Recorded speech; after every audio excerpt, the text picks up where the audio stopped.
दुष्काळी परिस्थितीत कर्नाटक सरकारनं महाराष्ट्राकडे पाणी मागितलं असते, दिले जाते. मात्र महाराष्ट्रातील दुष्काळी भागांसाठी जेव्हा पाण्याची आवश्यकता असते, तेव्हा कर्नाटक सरकारकडून सहजरित्या पाणी मिळत नसल्याचा अनुभव आहे. त्यामुळे अशा प्रसंगी कर्नाटकाकडून कायमस्वरूपी पाणी मिळवण्यासाठी पाणी वाटप करार केला जाईल, त्यासाठी सरकार प्रयत्नशील आहे, अशी माहिती उपमुख्यमंत्री देवेंद्र फडणवीस यांनी गुरुवारी विधानसभेत दिली. आणि आपण जे कर्नाटकचं सुचवलेलं आहे, मागच्या काळात आपण हा प्रयत्न केलाय. ऍक्च्युली आपला प्रयत्न आहे की कर्नाटकशी आपला एक करारच झाला पाहिजे.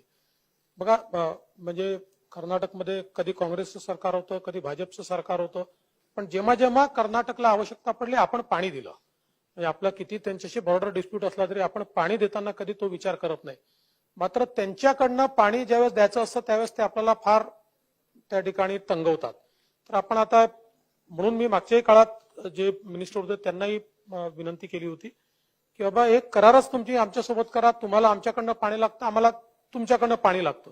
तर एक जरूर प्रयत्न करण्यात येईल आणि आमचे पृथ्वीराज बाबा आहेत किंवा नानाभाऊ आहेत यांची देखील मदत, आता कर्नाटकमध्ये काँग्रेसचं सरकार असल्यामुळे त्यांची मदत मी निश्चितपणे घेऊन आणि एक त्यांच्याशी परमनंट करार आपल्याला कसा करता येईल असा प्रयत्न करू.